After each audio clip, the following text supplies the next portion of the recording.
नमस्कार, ये आकाशवाणी पटना है। अब आप खालिद रशीद से प्रादेशिक समाचार सुनिए। पहले मुख्य समाचार। नवनियुक्त राज्यपाल आरिफ मोहम्मद खान आज बिहार के नए राज्यपाल के रूप में शपथ ग्रहण करेंगे। भारतीय ओलंपिक संघ ने बिहार ओलंपिक संघ को भंग किया, हॉकी बिहार की मान्यता भी रद्द। स्थानीय निकायों के नियोजित शिक्षकों की सक्षमता परीक्षा लेने वाली एजेंसी ब्लैक लिस्ट, शिक्षा विभाग ने जारी किया आदेश। और सर्द पछुआ हवा के प्रभाव से प्रदेश में जनजीवन प्रभावित, मौसम विभाग ने कहा अगले 2 दिन तक तापमान में और गिरावट की संभावना। अब समाचार विस्तार से। नवनियुक्त राज्यपाल आरिफ मोहम्मद खान आज बिहार के नए राज्यपाल के रूप में शपथ ग्रहण करेंगे। राजभवन में आयोजित कार्यक्रम में पटना उच्च न्यायालय के मुख्य न्यायाधीश के विनोद चंद्रन श्री खान को पद और गोपनीयता की शपथ दिलाएंगे। इस समारोह में मुख्यमंत्री नीतीश कुमार समेत कई गणमान्य लोग मौजूद रहेंगे। भारतीय ओलंपिक संघ आईओए ने बिहार ओलंपिक संघ को भंग कर दिया है। आईओए ने जांच समिति के अध्यक्ष हेमंता कुमार कलिता की सिफारिशों के आधार पर यह कार्रवाई की है। आईओए ने 5 सदस्यीय तदर्थ कमेटी का गठन भी किया है। और ब्यौरा हमारी संवाददाता से। हॉकी इंडिया के महासचिव भोलानाथ सिंह को इस तदर्थ कमेटी का चेयरमैन बनाया गया है। इस कमेटी का कार्यकाल 31 मार्च 2025 तक होगा। ये कमेटी इस वर्ष 10 अप्रैल को आईओए को अपनी रिपोर्ट सौंपेगी। इधर हॉकी इंडिया ने हॉकी बिहार की मान्यता भी रद्द कर दी है। इस संबंध में हॉकी इंडिया ने हॉकी बिहार को पत्र जारी कर दिया है। हॉकी इंडिया के महासचिव भोलानाथ सिंह ने अपने पत्र में कहा है कि राजगीर में आयोजित एशिया महिला हॉकी चैंपियनशिप के आयोजन में हॉकी बिहार के महासचिव मुश्ताक अहमद ने कोई सहयोग नहीं दिया था। इससे प्रदेश में हॉकी को बढ़ावा देने के लिए हॉकी इंडिया के प्रयासों पर प्रभाव पड़ा है। इसके लिए हॉकी बिहार को शो कॉज नोटिस जारी कर 7 दिन के अंदर जवाब मांगा गया था, लेकिन हॉकी बिहार की ओर से कोई जवाब नहीं दिया गया। आकाशवाणी समाचार के लिए पटना से डॉक्टर सविता पारी। केंद्रीय कृषि और किसान कल्याण मंत्री शिवराज सिंह चौहान ने कहा है कि नरेंद्र मोदी सरकार ने नया साल किसानों को समर्पित किया है। नई दिल्ली में श्री चौहान ने कहा कि सरकार ने किसानों के कल्याण के लिए 3 बड़े फैसले लिए हैं। उन्होंने कहा कि 2024-25 में भारत के कृषि तथा संबद्ध क्षेत्र में 3.5 से 4% की वृद्धि की संभावना है। चावल की कीमत किसान को ठीक मिले इसलिए मिनिमम एक्सपोर्ट प्राइस जो लगाई गई थी वो हटा दी गई। चावल के एक्सपोर्ट को अनुमति दी गई और आज भारत के सहकारिता मंत्रालय और इंडोनेशिया के व्यापार मंत्रालय के बीच गैर बासमती सफेद चावल के व्यापार पर समझौता ज्ञापन में हस्ताक्षरित हुआ है और इंडोनेशिया को भारत 1 मिलियन मीट्रिक टन गैर बासमती सफेद चावल निर्यात करेगा। निर्यात के कारण भी चावल के रेट बेहतर होंगे और किसानों को इसका लाभ मिलेगा। प्रधानमंत्री नरेंद्र मोदी ने कहा है कि उनकी सरकार किसानों के कल्याण के लिए पूरी तरह प्रतिबद्ध है। केंद्रीय मंत्रिमंडल के फैसलों के बारे में श्री मोदी ने कहा कि 2025 की पहली कैबिनेट बैठक किसानों की खुशहाली बढ़ाने के लिए समर्पित है। उन्होंने कहा कि देश को अपने किसानों पर गर्व है जो कड़ी मेहनत करके पूरे राष्ट्र का पेट भरते हैं। शिक्षा विभाग ने नियोजित शिक्षकों की सक्षमता परीक्षा लेने वाली एजेंसी को ब्लैकलिस्ट कर दिया है। विभाग के अपर मुख्य सचिव डॉक्टर एस सिद्धार्थ के आदेश पर यह कार्रवाई की गई है। विभाग की ओर से जारी आदेश में कहा गया है कि चेन्नई की measures Sify digital service limited द्वारा विभाग के साथ किए गए इकरारनामे को तत्काल प्रभाव से रद्द किया गया है। आदेश में कहा गया है कि स्थानीय निकाय के शिक्षकों की सक्षमता परीक्षा 2024 में इस एजेंसी की ओर से प्रश्न पत्रों की पुनरावृत्ति समेत कई अन्य विसंगतियां पाई गई थीं। गृह विभाग ने नए आपराधिक कानून के तहत कांडों के अनुसंधान को लेकर अनुसंधानकर्ता पुलिस पदाधिकारियों को लैपटॉप और स्मार्टफोन स्वयं खरीदने का आदेश जारी किया है। राज्य के पुलिस महानिदेशक विनय कुमार ने बताया कि खरीदारी का बिल जमा करने के बाद अधिकारियों को लैपटॉप और स्मार्टफोन की राशि मिल जाएगी। एक रिपोर्ट। गृह विभाग के दिशा निर्देश के अनुसार लैपटॉप की खरीद के लिए 60,000 और स्मार्टफोन के लिए 20,000 रूपए की राशि का भुगतान होगा।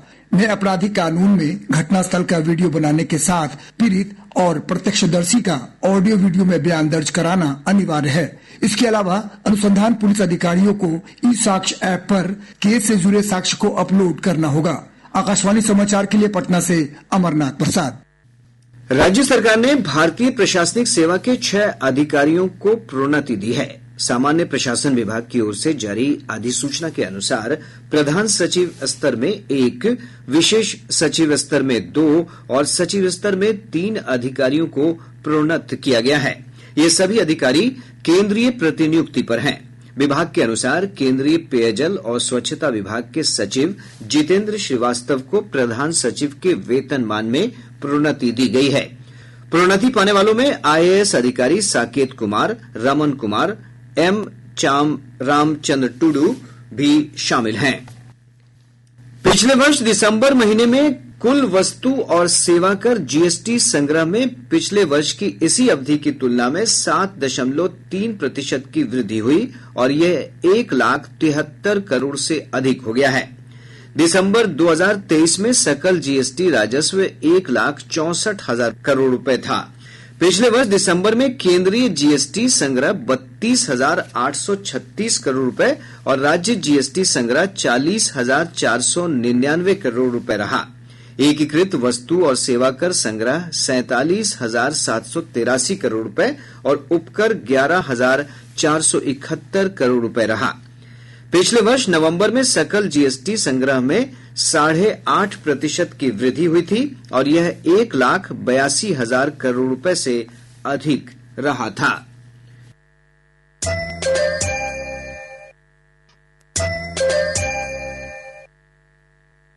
प्रादेशिक समाचार आप आकाशवाणी पटना से सुन रहे हैं। ताजा समाचारों के लिए आप हमारे एक्स हैंडल AIR_News_ पर जा सकते हैं। सर्द पछुआ हवा के प्रभाव से राज्य में न्यूनतम और अधिकतम तापमान में कमी का सिलसिला जारी है। कड़ाके की ठंड से जनजीवन प्रभावित हुआ है। मौसम विभाग से प्राप्त जानकारी के अनुसार न्यूनतम तापमान में 6 डिग्री सेल्सियस और अधिकतम तापमान में 10 डिग्री सेल्सियस तक की गिरावट दर्ज की गई है। मौसम पूर्वानुमान में कहा गया है कि अगले 2 दिनों के दौरान तापमान में और गिरावट आने की संभावना है। इसके बाद न्यूनतम तापमान में 2 से 4 डिग्री सेल्सियस बढ़ोतरी हो सकती है, जिससे लोगों को ठंड से आंशिक राहत मिलेगी। इधर पिछले 24 घंटों के दौरान 7 डिग्री सेल्सियस न्यूनतम तापमान के साथ मोतिहारी राज्य का सबसे ठंडा स्थान रहा। वहीं राजधानी पटना का न्यूनतम तापमान 11.2 डिग्री सेल्सियस दर्ज किया गया। अत्यधिक ठंड को देखते हुए पटना के जिलाधिकारी डॉक्टर चंद्रशेखर सिंह ने सभी सरकारी और निजी स्कूलों के संचालन के समय में बदलाव का आदेश जारी किया है। इसके अनुसार स्कूलों में शैक्षणिक गतिविधियों पर सुबह 9 बजे के पहले और शाम 4 बजे के बाद प्रतिबंध लगा दिया गया है। यह आदेश आज से 6 जनवरी तक प्रभावी होगा। प्री स्कूल और आंगनबाड़ी केंद्र भी इस आदेश के तहत संचालित होंगे। जिलाधिकारी ने बताया कि प्री बोर्ड और बोर्ड की परीक्षा के लिए संचालित किए जाने वाली विशेष कक्षाओं और परीक्षाओं का संचालन इस आदेश से मुक्त रहेगा। एयर इंडिया ने घरेलू उड़ानों में इंटरनेट कनेक्टिविटी सेवा शुरू करने की घोषणा की है। एयर इंडिया अब कुछ चुनिंदा उड़ानों में वाईफाई की सुविधा उपलब्ध कराएगी। यात्री वाईफाई का उपयोग तभी कर पाएंगे जब विमान 10,000 फीट की ऊंचाई पर पहुंचेगा। इसके साथ एयर इंडिया देश के भीतर घरेलू उड़ानों में ये सुविधा देने वाली पहली भारतीय एयरलाइन कंपनी बन गई है। सार्वजनिक तेल कंपनियों ने व्यावसायिक गैस सिलेंडर की कीमतों में 14 रुपए 50 पैसे की कटौती की है। इस कटौती के बाद पटना में व्यावसायिक सिलेंडर की नई कीमत 2,073 रुपए हो गई है। इससे पहले इसकी कीमत 2,087 रुपए 50 पैसे थी। वहीं घरेलू एलपीजी सिलेंडर की कीमत में कोई बदलाव नहीं हुआ है। रेलवे ने यात्रियों की सुविधा को देखते हुए दानापुर सिकंदराबाद और रक्सौल सिकंदराबाद समेत 8 स्पेशल ट्रेनों की परिचालन अवधि में विस्तार किया है। इधर आज से पटना जसीडीह समेत 7 ट्रेनों का ठहराव चंपापुर हॉल्ट और सालिमपुर स्टेशन पर किया गया है। पूर्व मध्य रेलवे के मुख्य जनसंपर्क अधिकारी सरस्वती चंद्र ने बताया कि पटना मोकामा मेमू ट्रेन का करौटा स्टेशन पर अस्थायी ठहराव को 31 मार्च तक विस्तारित किया गया है। प्रदेश के मद्य निषेध मंत्री और सोनबरसा विधानसभा क्षेत्र के विधायक रत्नेश सदा सड़क हादसे में घायल हो गए। श्री सदा सहरसा के महिषी थाना क्षेत्र अंतर्गत अपने गांव बलिया सीमर में टहलने के दौरान कल एक अनियंत्रित ऑटो रिक्शा की चपेट में आ गए। पूर्णिया में नशा के विरुद्ध कार्रवाई में पुलिस ने जिले के सहायक खजांची थाना क्षेत्र से 2 व्यक्तियों को 2894 बोतल कोडीन युक्त कफ सिरप के साथ गिरफ्तार कर लिया। मुंगेर जिले के अलग अलग थाना क्षेत्रों में सड़क दुर्घटना में एक व्यक्ति की मौत हो गई, जबकि 4 अन्य लोग गंभीर रूप से घायल हो गए। राज्य शिक्षा शोध और प्रशिक्षण परिषद ने दूरस्थ शिक्षा कोर्स की विशेष परीक्षा के लिए आवेदन तिथि में विस्तार किया है। ये परीक्षा अब 4 जनवरी को होगी। इससे पहले यह तिथि 30 दिसंबर तक निर्धारित थी। प्रदेश के सरकारी विद्यालयों में आज से 9 जनवरी तक खेल सप्ताह मनाया जाएगा। इसमें विद्यार्थियों के साथ ही शिक्षक और कर्मी भी शामिल होंगे। शिक्षा विभाग के सचिव वैद्यनाथ यादव ने इस संबंध में सभी जिला शिक्षा अधिकारियों को आदेश जारी किए हैं। केरल में आयोजित 35वीं सीनियर राष्ट्रीय तलवारबाजी चैंपियनशिप में बिहार के आकाश कुमार ने रजत पदक जीता है। आकाश बिहार के सारण जिले के रहने वाले हैं। दिल्ली में आयोजित राष्ट्रीय लॉन बॉल चैंपियनशिप में बिहार के जमील अहमद ने कांस्य पदक प्राप्त किया है।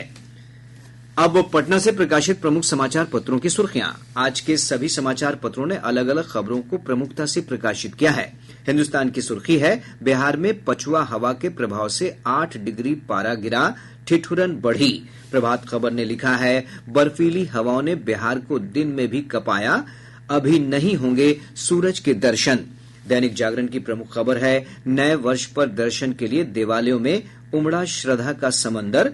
5 लाख से अधिक भक्तों ने पटना जंक्शन स्थित महावीर मंदिर और इस्कॉन में नवाया शीश।